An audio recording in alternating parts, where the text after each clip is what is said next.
From offending Joe's mother to having their food tossed in the garbage, here are times contestants royally pissed off Joe.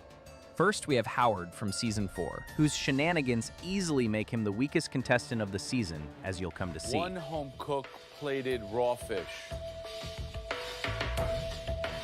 It's not raw fish. I was like, did someone do like sashimi or something? Howard, bring that dish up.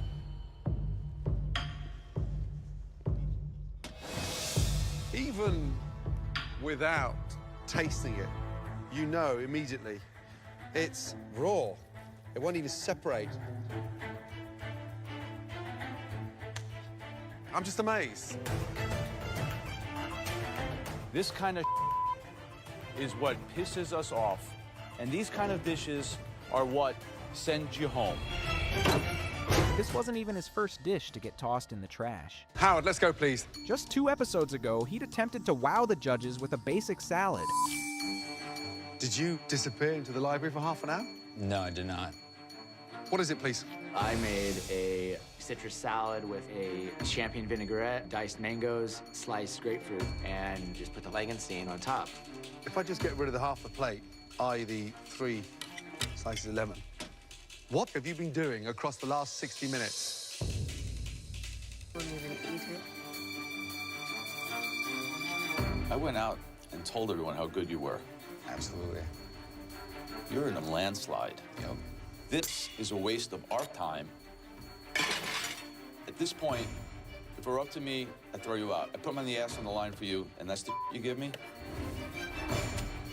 And his wiki page is a clear indicator of just how clueless he is. But it somehow gets even worse. Howard, Joe, how you doing? you make a lot of pasta? I do not make a lot of pasta at all, actually. And, San Diego's not really known for their Italian foods. So what's the filling?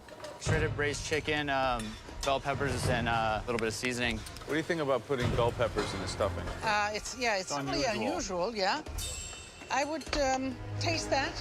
Pay attention, you know, we talk a lot about textures and all of that. I will do so. What are you doing with the asparagus? I'm not sure yet. Wow. All right, good luck, Howard. Thank you. Howard? All right. The plating isn't that great, but hopefully the flavors come together. So what is exactly this stuff? Bell pepper, jalapeno, braised chicken, and then it's spiced with a little cumin. Yeah, cumin is a spice that is not used a lot in pasta making or stuffing. Yeah, what I got here is a mouthful of peppers. Okay. It's not harmonious with a pasta dish like this. Classics work and they're appreciated time after time. Otherwise, they wouldn't be called classics. Of course. Get a good connection to the basics. Don't just fly off on a wing, okay? I don't understand. She's been nice to you, but the whole thing with you is you have this very cavalier attitude. You don't know what you're cooking, what dish you're making with 10 minutes left. Then you come up here and get misty-eyed with us like, oh, poor me again, I got screwed up, and I'm getting tired of it. Because if you were smart, you would duplicate a plate. The fact that you're not even thinking of playing this game properly is really annoying. I mean, I'm gonna taste this. You want 15 of the same dishes up here?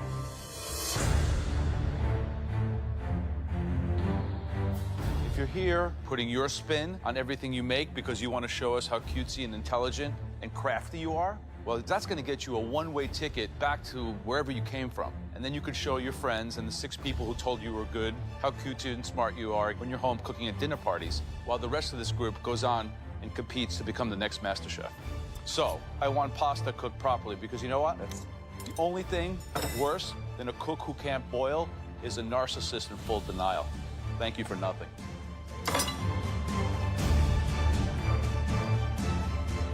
Joe's just... And his final moments on the show are no doubt the most humiliating in the history of MasterChef. One of you has reached the end of the road. I would like that individual to leave this competition in a dignified manner by removing his apron, placing on his station, and leaving the Masterchef kitchen. That individual knows who he is. Do the honourable thing.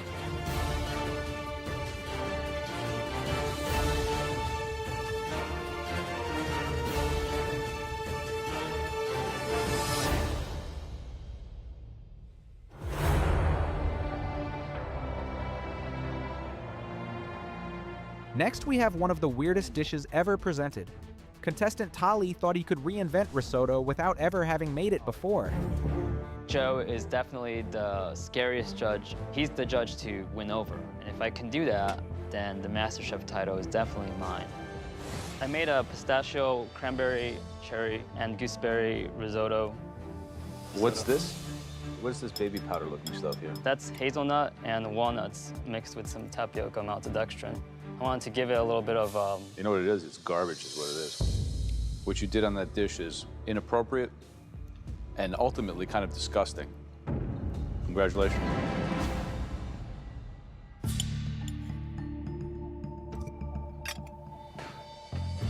The cranberries, the nuts, the gooseberries, already just unheard of in a risotto. That is a disaster. My food tastes great. What do the judges want? Why didn't they see it on my plate? Tali, you're not safe either. Your dish was confused, bizarre. It's almost like you're trying to outsmart your competition. You can bamboozle every amateur behind you, but you cannot bamboozle us three, let me tell you. Sorry, chef, I just didn't... Next, we have a mystery box challenge in Season 2, Episode 7. Jennifer decides to make a lamb dish with her ingredients. However, with 10 minutes on the clock, she had yet to prepare anything. Yep. Graham comes over to me and says, oh, you're gonna use the full rack? And originally I was just gonna stick with my lollipop chops. They're really nicely seared. And I was like, you know what, maybe I should try to throw it on there. I figured that I would have enough time to let it kind of cook itself through to a nice rare to medium rare. It was not my original game plan. Last 2 minutes. Now you should be having your meat resting or thinking about plating it. With little time remaining, she makes a reckless decision that does not go unnoticed. 3, 2, 1, and stop. Chef Ramsay yells time, and I'm thinking, damn, I should have left that rack on my board. We've been watching you all very closely and observing all those techniques, studying that level of creativity, and really seeing you take this challenge face on. I'm going to single out one dish that stood out. Jennifer, your dish definitely stood out. Unfortunately, for all the wrong reasons. Jennifer, this I have to make a point of, because this is not even about cooking, about technique. This is a complete disaster. This lamb is raw, is completely raw. You can't, you take this thing and you cut it in half, it would be dangerous to serve a piece of lamb like this to a judge. This is raw, raw. Do you see this? Yeah. Raw. What are you thinking? What are you thinking about trying to serve us raw food? We're here to judge this thing. We're watching you cook. We're not idiots. You know, if it were for me, this is not an elimination round. I would send you home now. This is a serious cooking competition with a serious prize. Don't come in here and waste our time, because it will throw you out of this competition if you do something as stupid as to serve us raw, unsanitary food. But despite this hurdle, she goes on to win Season 2, showing how redemption is always possible in MasterChef. Next, in Season 5, Episode 7, Cutter and Dan's dish in the Surf and Turf Team Challenge goes terribly wrong. What I would like to do is east-west, and it's a venison, and it's going to be sliced. And we're going to do tuna sashimi. So you have two lean proteins going together. That's the only thing. Just listen to me, okay? You've picked everything. Just let me talk. Can you make a blackened seared ahi tuna? Yeah. Dan Wu, explain the dish, please. So what we've come up with is like a chilled venison slice that's been cooked, and then a warm tuna sauce, like a soy sauce with tuna chunks on it to go over the top and eat it like sashimi style.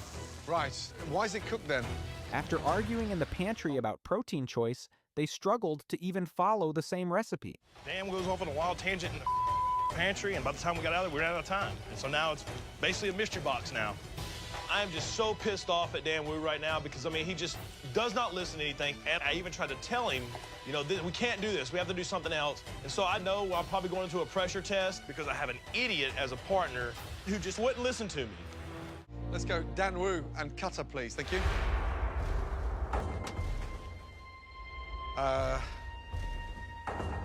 What in the is that?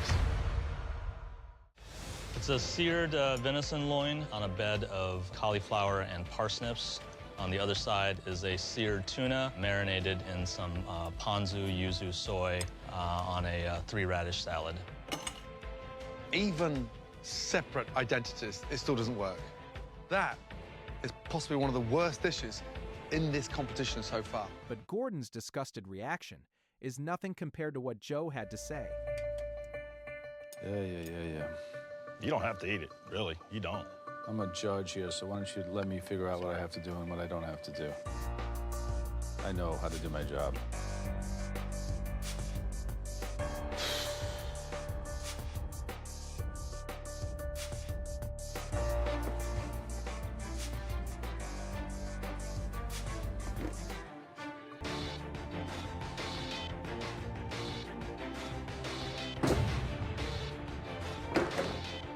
Do the honors. Thank you very much.